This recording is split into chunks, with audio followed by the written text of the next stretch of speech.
اعوذ باللہ من الشیطان الرجیم بسم اللہ الرحمن الرحیم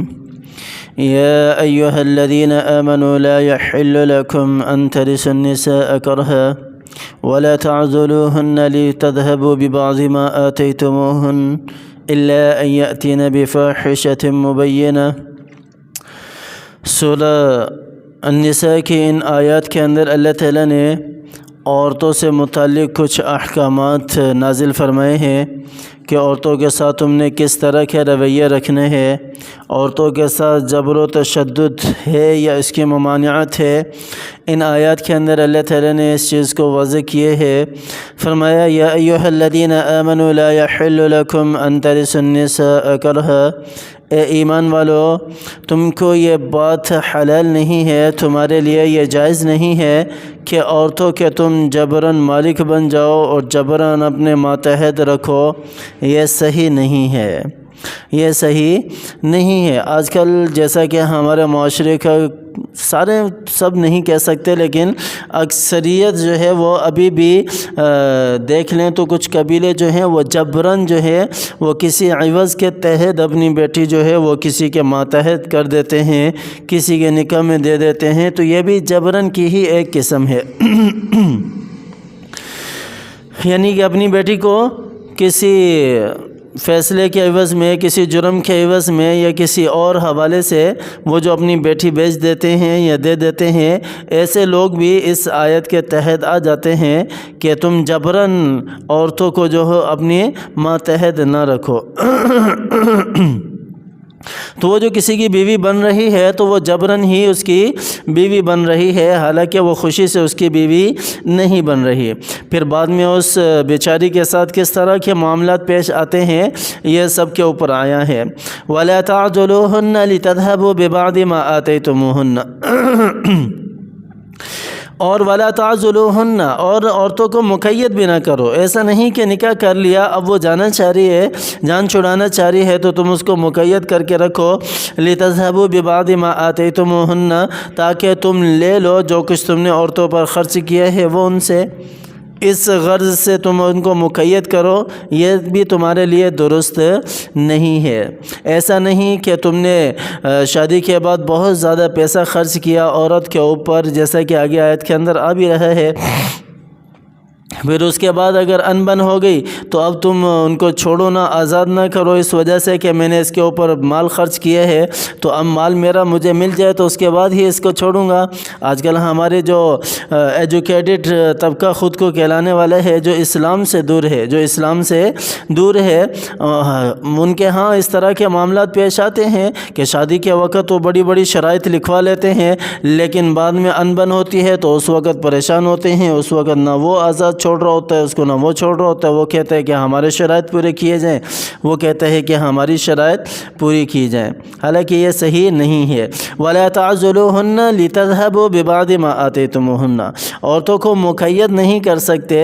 اس لیے کہ تم نے ان کے اوپر کوئی مال خرچ کیا ہو، تم وہ واپس لے لو، اس نیت سے نہیں۔ إِلَّا أَن يَأْتِينَ بِفَاحِشَةٍ مُبَيِّنَةٍ، ہاں اگر کوئی ایسا فاحش، ایسا گناہ جو واضح ہو، شائستہ حرکت کریں جو بہت ہی صریح ہو، تو ایسی صورت میں پھر آپ جو ہے وہ ان سے کچھ لے سکتے ہیں، وگرنہ نہیں۔ وَعَاشِرُوهُنَّ بِالْمَعْرُوفِ، لیکن پھر بھی حکم کیا ہے؟ وَعَاشِرُوهُنَّ بِالْمَعْرُوفِ، ان کے ساتھ خوبی کے ساتھ گزران کیا کرو، خوبی کے ساتھ گزر بسر کیا کرو، خوبی کے ساتھ رہا کرو۔ آپ صلی اللہ علیہ وسلم جس طرح اپنی عورتوں کے ساتھ رہا کرتے تھے، آپ صلی اللہ علیہ وسلم، حضرت عائشہ صدیقہ رضی اللہ عنہا فرماتی ہیں کہ آپ صلی اللہ علیہ وسلم جب بھی گھر آتے تو آپ صلی اللہ علیہ وسلم مسواک کرتے ہوئے، مسکراتے ہوئے گھر میں تشریف لاتے تھے، مسواک کرتے ہوئے، مسکراتے ہوئے۔ ایک مرتبہ آپ صلی اللہ علیہ وسلم بھول گئے مسواک کرتے ہوئے گھر میں جانا اور مسکرانا، تو حضرت عائشہ نے کہا کہ آقا دو جہاں خیر تو ہے، آج آپ اپنے جو آپ کا انداز ہے آنے کا، داخل ہونے کا گھر، تو اس کے الٹ آپ نے کیا ہے، وہ نہیں اپنایا۔ تو آپ صلی اللہ علیہ وسلم باہر گئے، باہر سے واپسی آئے، سلام کیا اور مسواک کرتے ہوئے مسکراتے ہوئے اسی طرح آئے جس طرح آقا دو جہاں حضرت محمد مصطفیٰ صلی اللہ علیہ وسلم اپنے گھر میں آیا کرتے تھے۔ آج کل ایک ہمارا ماحول بھی ہے کہ باہر کی جتنی بھی ٹینشنیں ہوتی ہیں وہ ساری کی ساری اپنے سر پہ سوار کی ہوئی ہوتی ہیں، اور گھر میں داخل ہوتے ہی وہ اپنا یعنی کہ بیہیویئر سے وہ ساری چیزیں دکھا رہے ہوتے ہیں کہ ہم کتنی ٹینشن کے اندر ہے، پریشانی کے اندر ہے۔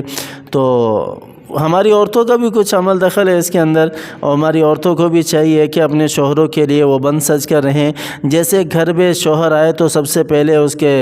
خاطر تواضع کی جائے، اس کو پانی وغیرہ پوچھا جائے، جی کر کے اس سے بلایا جائے تاکہ اس کی طبیعت خوش ہو، وہ باہر کے غم کو بھلا دے، ختم کر دے۔ اس کے بعد آپ کا جو بھی سوال ہے، جو بھی کرنا ہے، وہ تھوڑی دیر کے بعد بھی کیا جا سکتا ہے، لیکن باہر سے تھکا ہارا ماندہ بندہ گھر آئے اور گھر آتے ہی سامنے سے بھی اس کو اس قسم کا بیہیویئر ملے اور پریشانی ملے تو پھر وہ برداشت سے باہر ہو جاتے ہیں، پھر وہ اس گھر کے اندر بھی سکون نہیں رہتا، پھر اس گھر کے اندر سکون نہیں رہتا، سکون نام کی چیز ختم ہو جاتی ہے۔ تو ہماری ماؤں بہنوں کو بھی اس طرح نہیں کرنا چاہیے، وہ بھی اپنے شوہروں کا خاص خیال رکھیں۔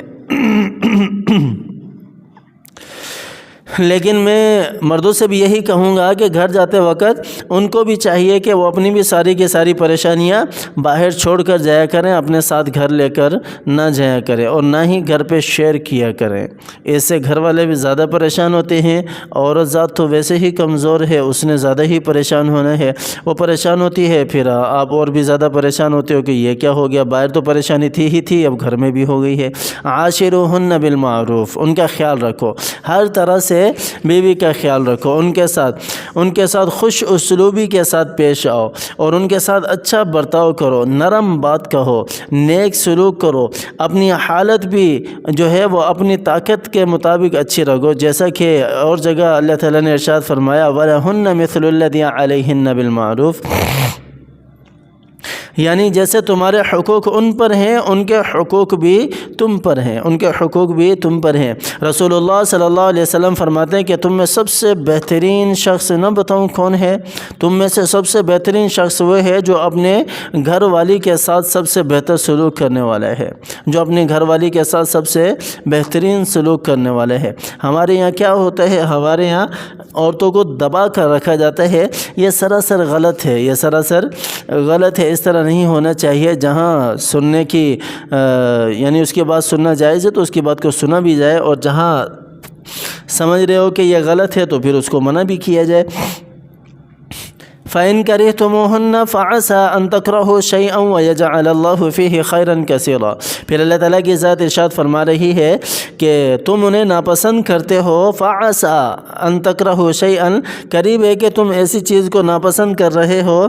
اور اللہ تعالیٰ نے تمہارے لیے اس کے اندر بہت زیادہ بھلائی رکھی ہو، دنیاوی اعتبار سے، آخرت کے اعتبار سے، یا اس کے علاوہ کسی بھی اعتبار سے اللہ تعالیٰ نے تمہارے لیے بہت زیادہ اس کے اندر بھلائی رکھی ہو، اور تم اس چیز کو ناپسند کر رہے ہو، اور اس ناپسندیدگی کی وجہ سے پھر جو ہے وہ گھر اجڑ جاتے ہیں، اولادیں تباہ ہوتی ہیں، اولاد دربدر ہو جاتی ہے۔ بہت سارے واقعات ہم نے دیکھے ہیں کہ طلاقیں ہو جاتی ہیں، عورت جو ہے وہ گھر جا کر بیٹھی ہے، اور